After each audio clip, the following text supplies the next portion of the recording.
Friends, you never know who you'll touch in life. You never know how or when you'll have an impact or how important your example can be to someone else. My faith helps me understand that circumstances don't dictate my happiness or my inner peace.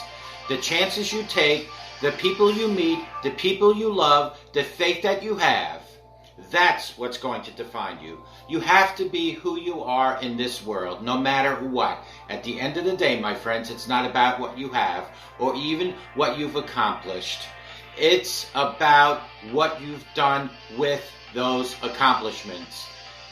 It's about who have you lifted up, who have you made better. It's about what you've given back to those people.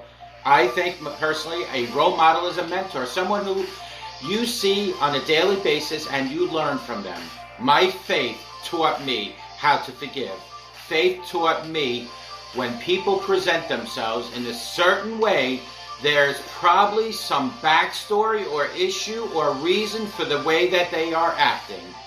It's not you, my friends. It's them. And a lot of times, it's about something that's completely out of their control. Put God first. I've been protected. I've been directed. I've been corrected. I've kept God in my life, and it's kept me humble. I didn't always stick with Him, but He always stuck with me. Don't be afraid to think outside the box. Don't be afraid to fail big, to dream big. But remember, dreams without goals are just dreams, and they ultimately fuel disappointment.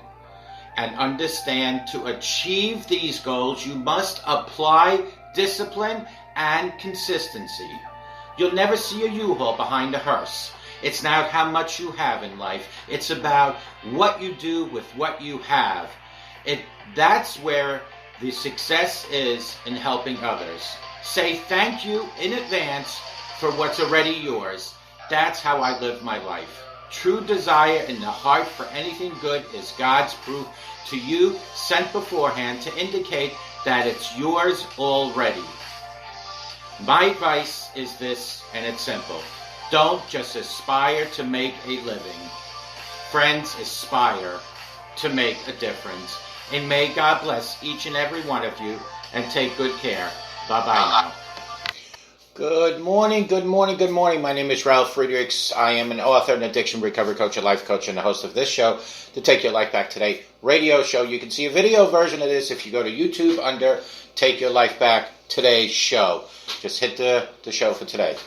Each of us, we all face disruptions to our daily routines that can throw us off our game. Having the hot water heater go out in the middle of the morning shower can negatively adjust your mood. Maybe for several hours, maybe even for the week. An accident that blocks your route and causes you to run late for possibly an important meeting creates a high level of stress that affects your ability to stay focused and stay organized. These are all detours in life. While it might seem that some of the daily setbacks you experience are major hurdles, many can be overcome with some planning and restructuring. Sometimes you need to adjust your mood or your plans, and others require an unexpected financial outlay. More extreme obstacles enter your life, and defeats can really knock you down. These life-altering setbacks have such a huge impact on your ability to react that they require complete restructuring of every aspect of your existence. Any number of professional and personal traumas can lead to devastating setbacks in your life. Well, here's the good news, my friends. The good news, however, is that you can use them to create new opportunities from what seems like the ashes of destruction. My friends, I want to talk to you about some strategies to turn setbacks into opportunities. Setbacks into opportunities. The first strategy is to focus. It's natural to take a moment to regroup and reflect on what's happened to you. In fact, you need some time to catch your breath and go through a grieving process in order to move forward. In this particular book, a setback is a setup for a comeback. That the idea of setbacks in perspective by stating that everyone encounters them at one time or another. I wrote that in one of my books. The goal, however, is to overcome your obstacle, and your obstacle is to face it and trace it so you can learn how to avoid it in the future. What that means is simply this. It's to have an honest discussion with yourself about which areas of your behavior or maybe your circumstances that didn't work. And from that reflection, look at the chances and changes you can make in the future to create a more successful outcome. Once you remove the stigma you've attached to your specific setback, you can refocus your outlook from negativity to one that reflects what you want your future to become. Your direction is determined in large part by where you focus your energy each and every time. Let's talk about decisions. It's sometimes easy to forget when you're in the throes of recovering from a major setback, but it's worth noting that both success and failure are decisions. If you truly want to be successful in life, you have to decide on winning. That means you must prevail over the setback you've encountered. Some of your decisions may include seeking professional advice from a trusted mentor who sees your vision in a positive light and can help guide you to a realistic and successful outcome. Another aspect of the decision-making process is to clearly define where you see yourself or your goal in the future and work back from there to create the steps you need to take to achieve it. Friends, another strategy is action. Action, action, action. Unless you put those strategies you created during the decision-making process into action, your vision is only a dream. Whatever the setback was that knocked you down in the first place, knocked you off your feet, it's going to continue to have control over you until you take the necessary action to change your future. With action, you own your responsibility, my friends. The next one is desire. Desire. This is the point where you decide how badly you want to make a change that turns a setback into an opportunity. If you truly want to make that change and you have the desire, you're going to make the effort to achieve the goal. Rather than viewing the risks involved as intimidating roadblocks, you see them as opportunities for opening new doors in your life. Friends, examples of turning setbacks into successes use some of the experiences of those you know to be highly successful to help you guide through your own challenges.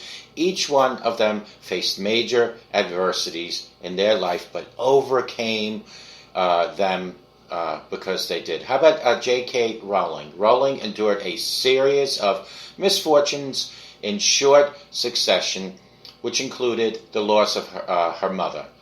2 months after the birth of her daughter, Rowling separated from her husband, with whom she was living in Portugal, I believe. She returned to the United Kingdom with her infant daughter, took out a restraining order against him, filed for divorce, and lived in poverty while continued to write the first book of her phenomenally successful Harry Potter series.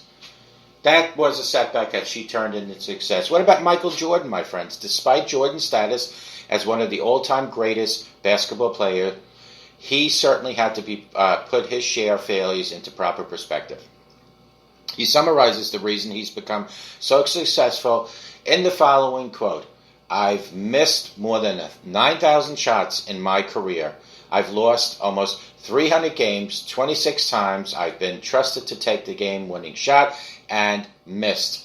I failed over and over and over again in my life, and that is why I have succeeded." Think about all those negatives that turned into positive. What about Albert Einstein? Einstein traveled a long, arduous road to winning the Nobel Prize for Physics in 1921. As a child, he could not speak fluently until the age of 9. In fact, during the first few years of his life, his parents thought he was mentally retarded. Einstein faced school expulsion and was refused admission to the Zurich Polytechnic school. That was Einstein. Friends, some other steps that are important sometimes that you want to possibly to take is if you're overcoming a serious trauma or upset and you're on the road to making a decision about the next chapter in your life, you might want to consider owning a caring senior service franchise. There are many out there and that you can look into, and maybe you want to help the elderly.